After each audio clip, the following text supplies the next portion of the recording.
Le marché est toujours aussi incertain avec des crypto-monnaies qui performent super bien et d'autres qui sont en forte correction. On le voit ici sur la semaine, les meme coins comme PP sont à moins 11% sur la semaine, alors que d'autres projets, des projets comme le projet Kava qui fait partie de l'écosystème Cosmos, et je vous en ai parlé sur ma dernière vidéo, ces projets-là performent très bien à plus 34,5% par rapport à d'autres projets. Donc on remarque assez facilement que le marché est incertain. On voit des projets qui performent très bien et d'autres projets qui ne performent pas très bien sur l'hebdomadaire. Sur le monthly, pour la majorité des projets, on est dans le rouge, avec donc une forte correction, et c'est là où on voit que les altcoins en majorité vont sous-performer par rapport au Bitcoin. Dans cette vidéo, je vous propose de revoir les zones d'achat que je me suis fixé sur certains projets que je vais garder sur le long terme pour le prochain bull run, des projets donc qui ont de très bons fondamentaux, c'est de ça qu'on va parler dans cette vidéo. Avant de commencer la vidéo, je tiens à remercier le sponsor Ovaly, le nouveau play to earn dans le rugby, il est parfois appelé le Sorare du rugby. Alors l'équipe derrière le projet n'en est pas à son premier essai, car ils sont à l'origine du plus grand jeu Web 2 de Fantasy Rugby avec plus de 50 000 utilisateurs. Sur ce projet, on a le meilleur joueur du monde, Antoine Dupont, qui est l'ambassadeur du projet Ovaly. L'équipe a obtenu des licences exclusives avec la Ligue nationale de rugby française, la LNR, pour tous les clubs et les joueurs du top 14 et de la Pro D2, ainsi qu'avec la Major League Rugby MLR pour tous les joueurs et équipes des États-Unis et du Canada. Il y a d'autres ligues majeures qui seront bientôt disponibles. Le projet a récemment lancé son marketplace où vous pouvez trouver 150 cartes aux enchères chaque jour avec différents niveaux de rareté. Et donc c'est l'occasion de se faire une équipe rapidement, de manière assez abordable pour 1,50€ ou même 87 centimes. On peut acheter un NFT pour former son équipe. Il faudra avoir 5 cartes au minimum pour pouvoir jouer à ce play to earn.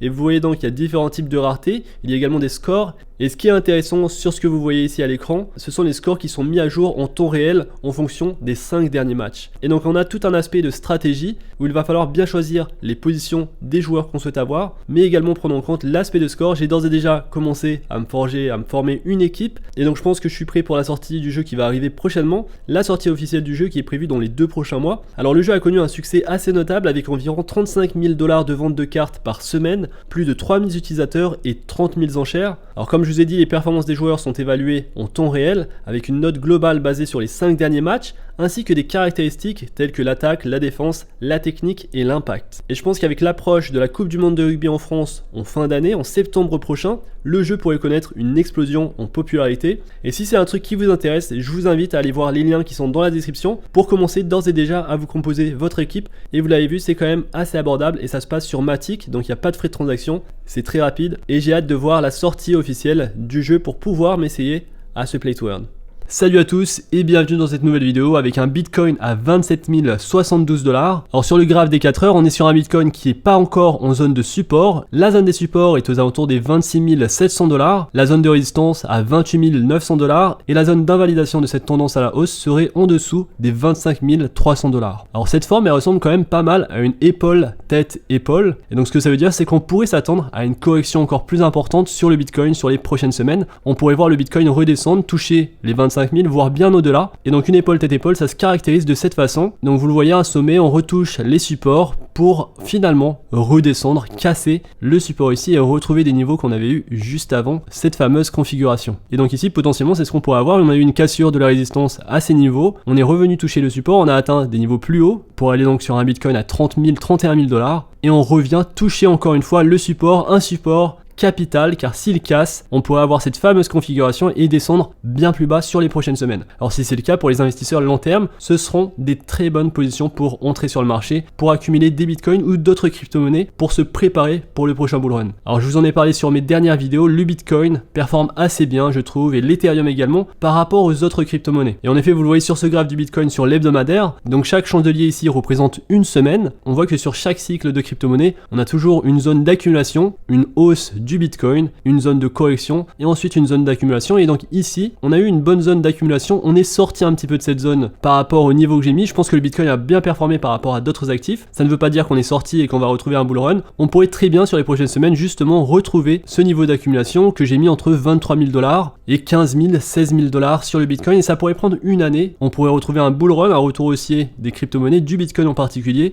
dans 6 mois ou dans 1 an. Je pense au maximum, et selon ce que j'ai regardé en comparant les précédentes périodes, on pourrait avoir un marché un petit peu ennuyeux jusqu'à la fin 2024. Alors c'est ennuyeux pour ceux qui veulent gagner de l'argent rapidement, ceux qui accumulent du Bitcoin, des bonnes crypto-monnaies, sachant que l'intérêt des investisseurs va revenir sur les marchés dans quelques mois lorsque le contexte sera propice à ça. Ceux qui investissent et accumulent des crypto-monnaies en ce moment sur des niveaux d'accumulation intéressants, ce sont ceux qui auront les meilleures performances. Vous le voyez ici, ceux qui ont accumulé aux alentours des 8000 $, donc en haut de range de la zone d'accumulation du précédent cycle, ont pu avoir une plus-value de presque 600% s'ils avaient vendu, encore une fois, au sommet ici, ce qui est très difficile à faire. Ce qui est intéressant à faire, comme je vous le dis, investir, faire du dollar cost averaging. Lorsque ça descend sur des niveaux intéressants, il faut regarder beaucoup d'indicateurs, des indicateurs sociaux, les indices de la peur, les indicateurs techniques et également les indicateurs fondamentaux. Et donc aujourd'hui, on est sur un niveau crucial, comme je vous ai montré, un niveau de support crucial sur le Bitcoin. On pourrait sur les prochaines semaines descendre, et si c'est le cas, on verrait une forte correction sur certains altcoins. Et d'ailleurs, c'est déjà le cas aujourd'hui, on a d'ores et déjà une forte correction sur pas mal d'altcoins. La dominance du Bitcoin est de 47,81%, et donc lorsque la dominance du Bitcoin augmente, généralement les altcoins vont saigner beaucoup plus, et ça a été le cas, vous l'avez vu sur cette correction. On a un Bitcoin aux alentours des 27 000 $, l'Ethereum à 1800 $, mais pour certains altcoins ce n'est pas la même chose, et c'est le cas du token AVAX du projet Avalanche qui est à 14,95 $. Et il n'y a pas si longtemps, fin avril, on était aux alentours des 18 $ sur le token AVAX, et donc par rapport au prix actuel, c'est une correction de 17%, vous le voyez, une correction quand même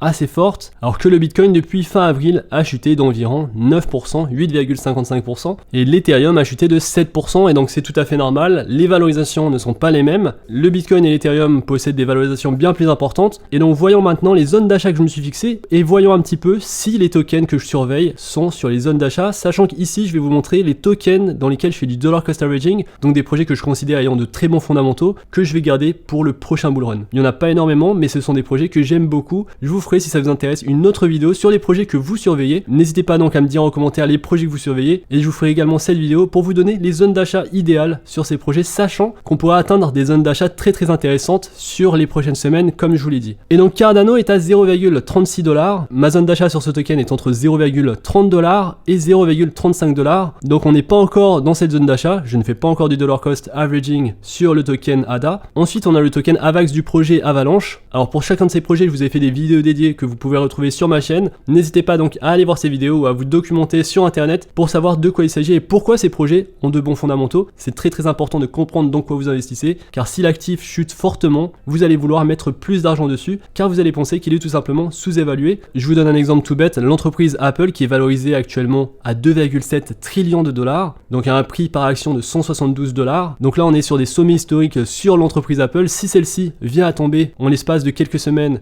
à des niveaux de 100 $, 120 $, alors c'est très intéressant d'investir dans une telle entreprise. La même chose pour l'entreprise Facebook, à la différence que ceux qui ont réussi à investir aux alentours des 90 $ ont fait une très bonne affaire, et ici il fallait investir et il y avait énormément de négativité. Beaucoup de gens pensaient que Facebook Meta, l'entreprise Meta, était totalement terminée alors que ça représentait le meilleur investissement de 2022. Et donc de la même façon, sur les crypto-monnaies, on a de telles opportunités lorsqu'on voit de fortes corrections sur le marché, mais c'est pas toutes les crypto-monnaies qui sont intéressantes à acheter. Le Bitcoin, l'Ethereum sont les plus intéressantes. Une petite partie de votre portefeuille sur des altcoins, pas plus de 5% sur des altcoins, c'est ce que je fais. Et ici, le token AVAX, par exemple, est un token qui est dans ma zone d'achat, et donc je fais du dollar cost averaging sur le token sur ces niveaux-là. Vous le voyez, on est sur des bons niveaux, on peut potentiellement aller chercher les 14 $, soit une correction supplémentaire par rapport au niveau actuel de 5 à 6%. Passons ensuite au prochain projet, le projet Solana, le token Sol, que je surveille entre 16 $ et 20 $. On est aujourd'hui à 20,96 $. C'est un projet qui se tient bien. Il n'est pas encore dans ma zone d'achat. Prochain token, le token Algorand, qui est à 0,17 $, et celui-ci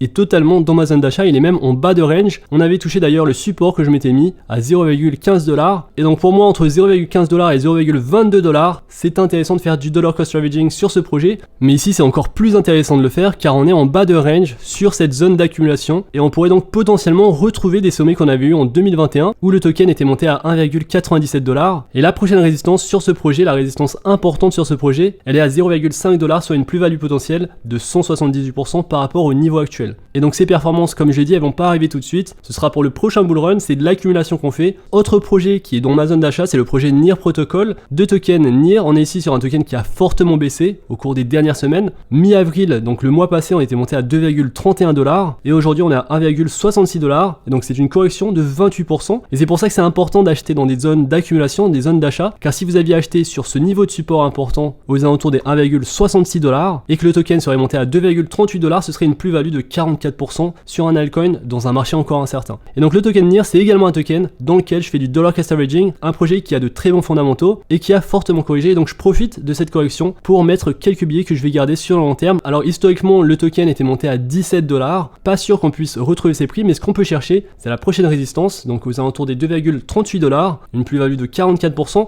et une autre résistance importante aux alentours des 6$, une plus-value de 266%. Et dernier projet de cette liste, le token Gala qui vient d'entrer dans ma zone d'achat, donc on est à 0,03$. Et donc sur Gala, on pourrait retrouver les niveaux qu'on a eu juste récemment, donc aux alentours des 0,048$, sur une plus-value de 60%. Et la prochaine résistance importante sur ce projet est aux alentours des 0,16$, soit 423% de plus-value par rapport au prix actuel si on fait du dollar cost averaging, si on garde ce projet pour du long terme. Mais attention ici encore une fois, Gala Games, c'est un token spéculatif, car en effet le token Gala se classe en 161e position. Pour vous donner un ordre d'exemple, le token ADA du projet Cardano se classe en 7e position, donc c'est plus intéressant et moins spéculatif d'investir sur le projet Cardano. Le projet Avax en 17e position, le projet Solana en 10e position, NIR Protocol en 39e position, et donc c'est important de regarder les projets dans lesquels vous investissez, la valorisation de ces projets. Sur NIR Protocol, on est à 1,5 milliard de dollars, donc une valorisation tout de même assez faible, c'est facile de manipuler le cours du projet. Et sur Gala, c'est encore plus le cas car on est à 227 millions de dollars de valorisation. Et donc ces projets sont plus spéculatifs, c'est pour ça qu'il y a plus de risques que récompenses. Si vous voulez prendre moins de risques, focalisez-vous sur les projets du top 10, du top 20,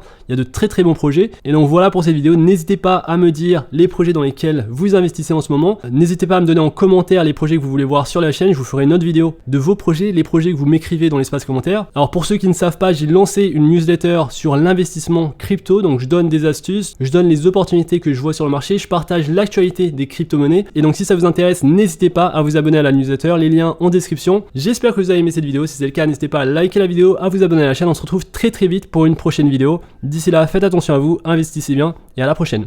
Peace.